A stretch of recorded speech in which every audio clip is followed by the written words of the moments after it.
tradition martiale coréenne, pas du tout centrée sur la recherche de destruction. Voilà, on ne cherche pas à tuer l'adversaire.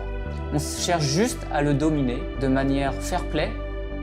On progresse tous ensemble. On essaye d'être en harmonie, de chercher l'harmonie avec soi-même, avec les autres, avec la nature. On appelle ça le Sangseng Jongshin, donc c'est un esprit d'harmonie.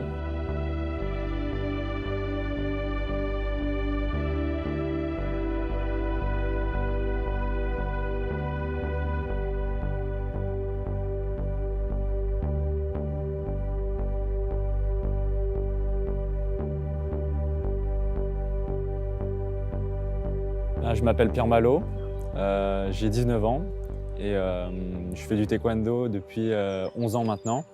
Au début, j'étais tout petit, j'avais 8 ans et je voulais faire un sport de combat.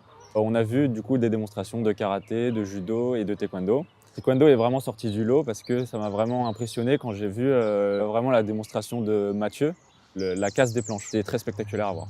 Et du coup, tout de suite, j'ai dit à ma mère, je veux faire ça direct. J'ai commencé le taekwondo tout de suite après.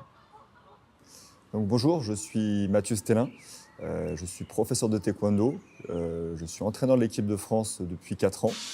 Le taekwondo, c'est un art martial coréen. Il est très connu notamment par sa partie Jeux olympiques, où on voit par sa partie sport olympique. En France, il y avait également un grand champion qu'on connaît, c'est Pascal Gentil. J'ai tout de suite accroché par le côté spectaculaire et impressionnant. Mais c'est un art martial, c'est-à-dire qu'il n'y a pas que cette partie sportive, il y a plein de facettes différentes. Dans le taekwondo, il y a le do c'est l'esprit, c'est la philosophie des arts martiaux à travers cette culture coréenne. Cet esprit, c'est très important dans le taekwondo. Le taekwondo, avec nos maîtres coréens à l'époque, il y a 20 ans, 25 ans, c'était très très dur. Et surtout pour des gens élevés en France. Parce qu'il y a vraiment une différence entre la culture française d'éducation et la culture coréenne. C'est vrai qu'avec Mathieu, parfois c'est dur. Je pense que le plus dur pour les Français, c'est le fait de répéter sans cesse. Et dans le taekwondo, ou plutôt dans la vision qu'a Mathieu et qu'a eu son maître, c'est on répète. Et le fait d'être à l'écoute, d'avoir du respect envers le maître, et on voit après les résultats.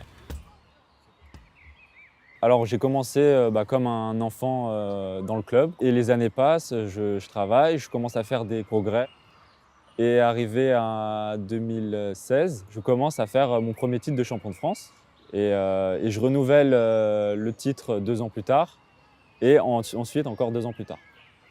L'héritage qu'on a du taekwondo coréen, ça m'a beaucoup aidé en tant qu'adolescent. Respecter leurs partenaires, leurs maîtres, respecter la salle, respecter le matériel. Vraiment pour moi le taekwondo c'est le respect.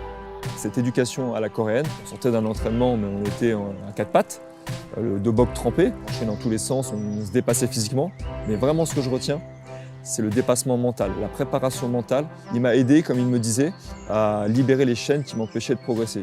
Il m'a développé l'esprit. C'est vraiment lui qui m'a mis dans le droit chemin et je pense qu'à l'adolescence c'est vraiment important d'avoir un suivi, une rigueur. Il a été vraiment éducateur avec moi, mon père spirituel. Il était dur, mais je sais que derrière il était bienveillant. Et donc ça m'a vraiment servi pour être là où je suis, je pense, aujourd'hui. C'est un peu grâce à lui si aujourd'hui peut-être j'entraîne l'équipe de France et que j'ai réussi ma vie personnelle.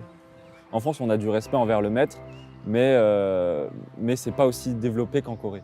J'ai eu la chance d'aller 2 fois en Corée, donc avec des membres de l'équipe de France. En fait, la présidente de l'université dans laquelle j'étais avait appelé en FaceTime le maître. Et au moment de l'appel, tous les élèves du maître se sont arrêtés et ont salué le téléphone. Et moi, j'étais subjugué devant ça parce qu'en France, on ne fait pas ça, pas devant un FaceTime en fait. C'est ça qui est vraiment, c'est une des valeurs qui est très importante aujourd'hui, c'est le respect, c'est la politesse. Et donc le taekwondo permet de créer une structure pratiquée à tout âge, et un adulte ou un futur citoyen de partir vraiment armé pour la vie future. J'aime le taekwondo d'abord parce que c'est une grande famille. Puis il y a aussi une relation avec le maître qui se crée au fur et à mesure du temps, depuis qu'on est petit. Mais moi, ce que j'aime surtout, c'est la compétition, le fait de toujours vouloir plus et d'atteindre ses objectifs. Là, mes objectifs pour l'instant, c'est d'être champion d'Europe. Donc je vais tout faire pour y arriver. Et après, on verra par la suite ce qui va se passer. J'essaie de faire monter l'équipe de France au plus haut niveau possible. Ça, c'est mon objectif. J'espère pouvoir inspirer aussi les jeunes par mon parcours et les accompagner. Par exemple, Pierre Malo a démarré le taekwondo avec moi. Je suis très fier de son parcours, aujourd'hui il est champion de France. De bien éduquer les enfants français, puis de devenir de bons adultes. C'est aussi ça mon rôle.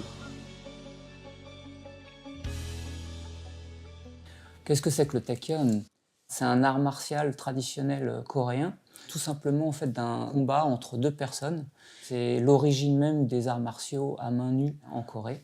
Je m'appelle Guillaume Pinault, je pratique et j'enseigne le Taekyon en France depuis 2010.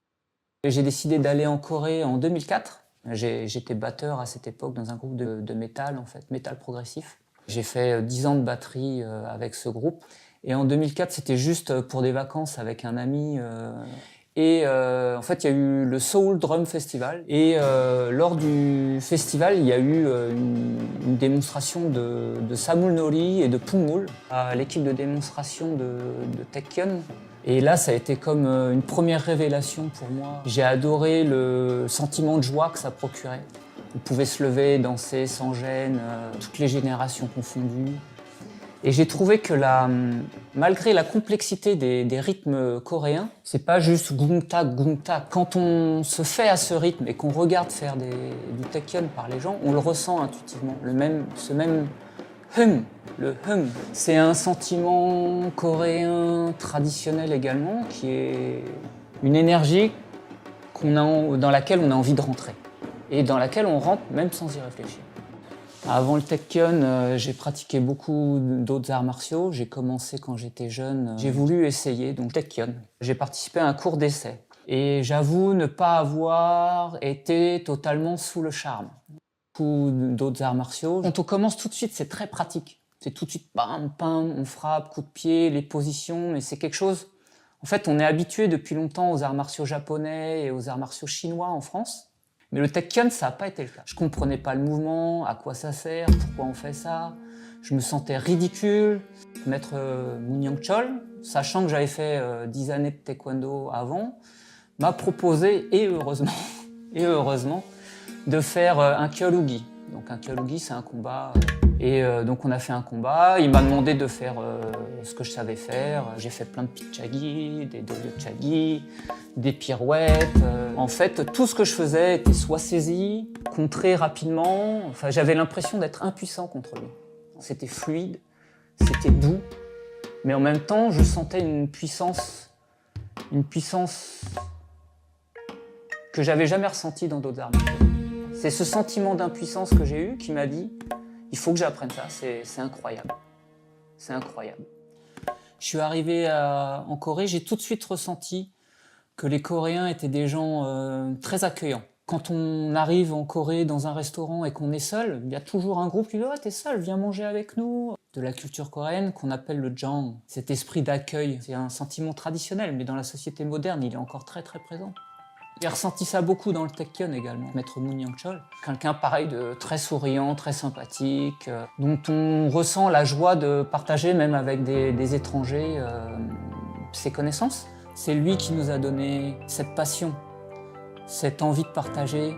C'est pour ça que j'ai voulu inscrire en tant qu'association, une association qui s'appelle le Centre français du Taekyon. Cette structure pour partager ce sentiment-là, c'est ça le but du CFTK pour moi, et c'est ça mon but en tant qu'enseignant de Taekyon, et c'est pour ça que j'ai envie d'enseigner le Taekyon et que j'ai décidé de donner des cours pour l'instant bénévolement. À chaque fois qu'on fait des stages, on ressent que beaucoup de gens aimeraient apprendre le Taekyon en fait. J'ai beaucoup d'ambition pour le Taekyon en France, j'aimerais beaucoup que ça se développe un peu plus largement. La France doit devenir en quelque sorte l'adversaire de la Corée pour pouvoir faire en sorte que le Taekyon internationalement progresse. Même si je suis maître de Taekyon, tous les jours j'apprends encore plein de choses. C'est l'enseignement d'une vie, c'est l'apprentissage d'une vie. Taekyon est à la fois un art de gymnastique corporelle, d'entretien, un art de compétition et un art martial pour cette recherche d'harmonisation en soi, avec les autres et avec la nature et son environnement. C'est un art de vivre.